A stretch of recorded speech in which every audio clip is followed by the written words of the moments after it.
Welcome to Mera, Desi swag. In today's passage, we're going to talk about economic freedom and why would people want to send their children to school, and the idea of why study further higher education, very briefly, because that's the demand of the passage.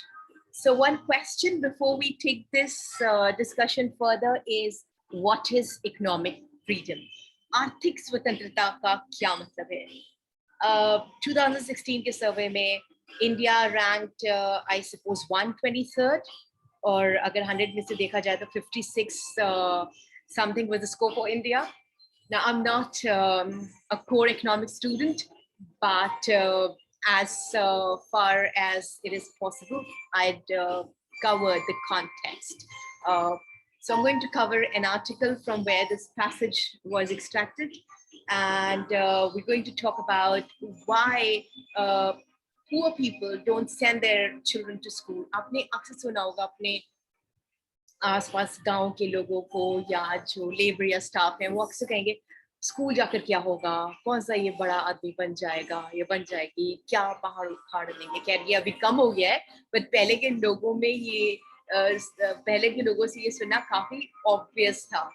तो एक research के मुताबिक ऐसा कहा जाता है, जिस तरह से लोग फैक्ट्रियां खड़ी कर देते हैं जब टैक्स कम होते हैं और जब कानून इतने सख्त नहीं होते, तो उसी तरीके से लोग अपने बच्चों को स्कूल्स में या हायर स्टडीज के लिए मोटिवेट करना शुरू करेंगे, भेजना शुरू करेंगे, जब उन्हें लगेगा कि इकोनॉमिक बेनिफिट्स इसके बड़े ज्यादा हैं।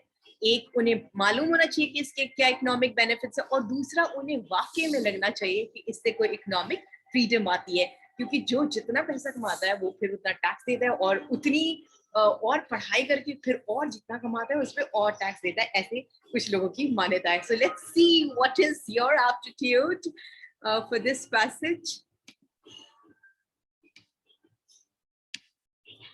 Now here is the passage with you, and this is your chance to pause the video, read the passage.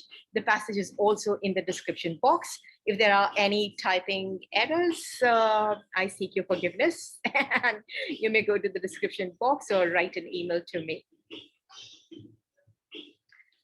So I'm supposing you're pausing the video. I'm going to go quiet for a few seconds.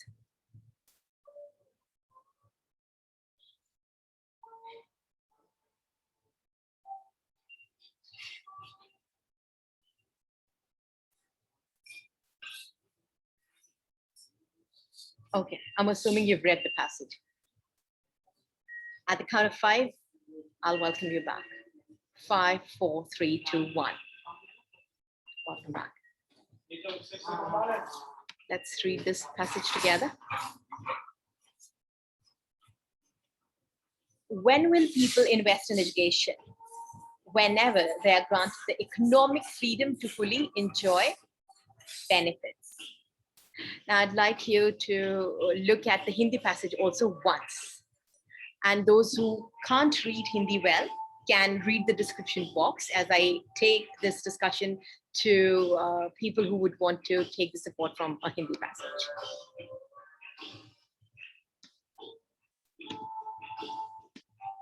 This is a translation. What does the translation say? लोग शिक्षा में तभी निवेश करेंगे जब उन्हें इसके लाभों का पूरी तरह से आनंद लेने की आर्थिक आजादी दी जाए. Now, those who read Hindi more can give this passage a quick reading before I get back to English version of it. This is just a translation. ये कोई बहुत अच्छा अनुवाद नहीं है, पर सहायता के लिए अनुवाद है, because CSAT चाह रहा है कि आप इंग्लिश और मैथ्स में एक अच्छा एप्टीट्यूड रखें. So this is just to support. फिर ये स्पष्ट कारण के लिए कि आर्थिक स्वतंत्रता के स्तर के बढ़ने के साथ शिक्षा पर वापसी बढ़ जाती है.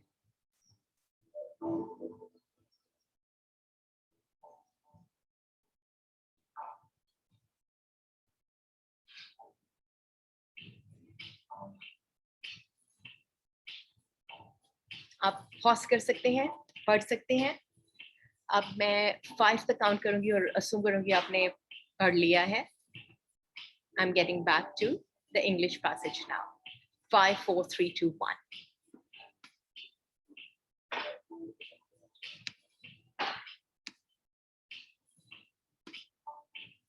Okay, here we go. Again, this is for the obvious reason that the return on education increases as the level of economic freedom rises. Let's highlight this.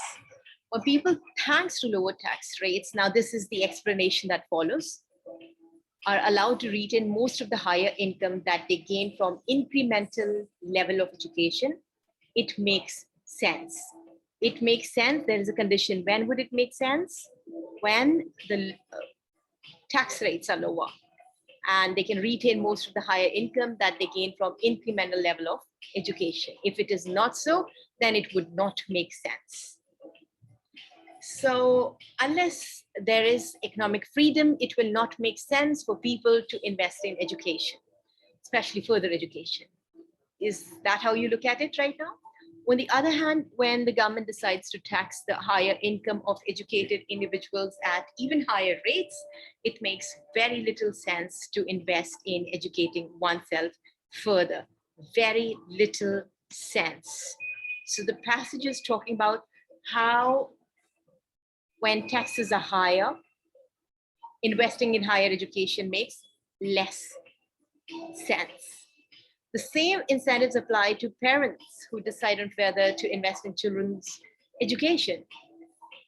With reference to the above passage, the following assumptions have been made. Assumptions. All these factors, what are the hidden reasons behind them? Lower tax rates in a country invariably translate into greater investments in higher education. This can be seen as inference. We are drawing a conclusion indirectly. This can also be at certain levels seen as an assumption. However, if you looked at the statement and if you've attended my other sessions or my main classroom program, you would know there's one caution here, which is this word invariably. So I'm not too sure because the answer key is not out, but I am looking at it from this strategy, from this perspective. Lower tax rates in a country always translate into greater investments in higher education by everyone. This is a very open statement. By people who are interested in higher education. Not everybody may be interested. We hear about the advanced countries. And we know that there are mostly Indians in advanced countries studying at that level of higher education. So it is not necessary that all the time lower tax rates in a country would translate. It kills the scope. This invariably is a factor that kills the scope. An ly word, adverbs and adjectives that kill scope of possibility give us a hint that this possibly will not give us an answer unless the passage says it out and loud. Now, the second point, investment in the education of children ensures their economic freedom. Okay, this is a good point. In the context of passage, what we understand is if we're given more economic freedom, then that would lead to people investing more in education of children. Is that what the last line implies? Or does it imply the opposite of it, which is investment in the education of children ensures their economic freedom? Outside the context of the passage, this may hold true.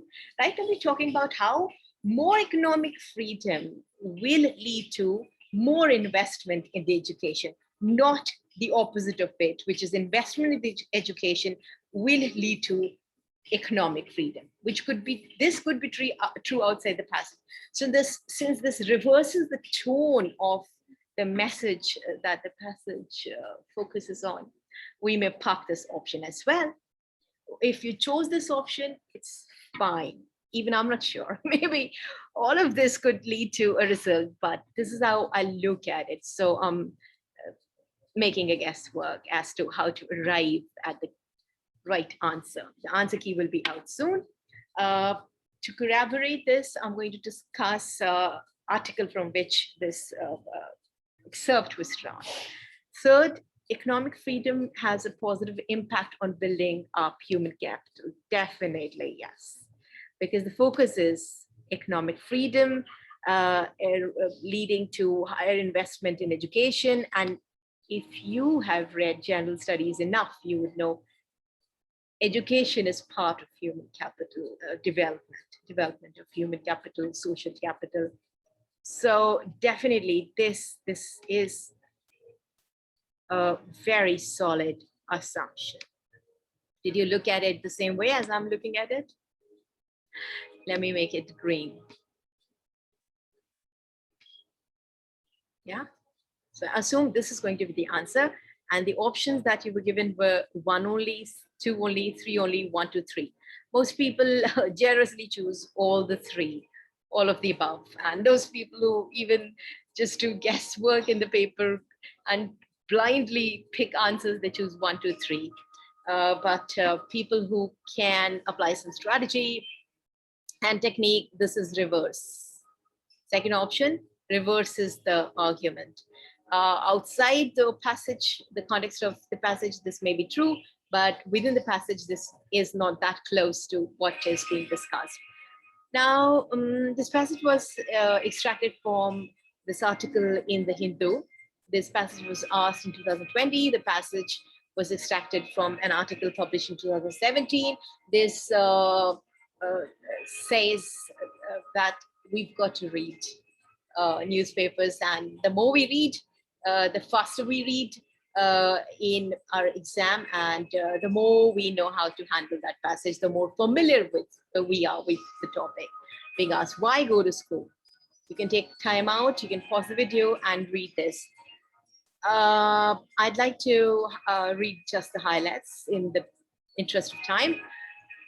Okay, so governments are too often urged to actively promote formal school and college education among citizens. Several experts argue the fruits of education may never reach a vast majority. Why? Because this vast majority is ignorant of its immense economic benefits. पता ही नहीं है इन्हें क्या benefits हैं.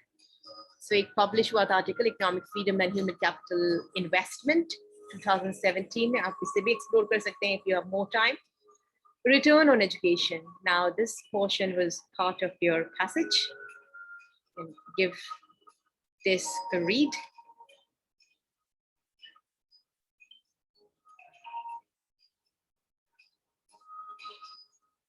I'm scrolling down.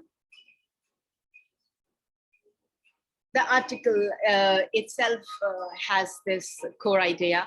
He finds, this researcher finds that economic freedom indeed has a substantial positive impact on building up human capital. Now, this is something related to economic freedom, people, if you're interested in this information. We improved 1.6 points in our overall score, 123rd India ranked in 2016. India scored its best scores on government spending, fiscal freedom, monetary freedom, and trade freedom. What is economic freedom? Economic freedom is the fundamental right of every human to control his or her own labor and property. In an economically free society, the individuals are free to work, produce, consume, and invest in any way they please.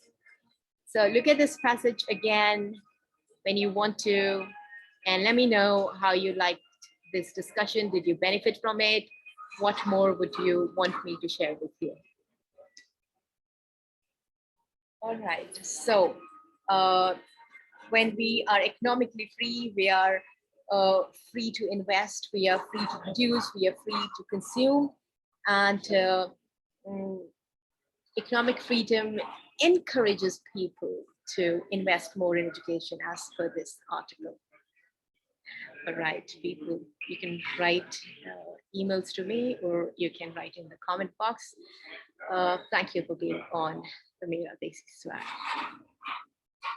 Apna dusra hai. There is no the.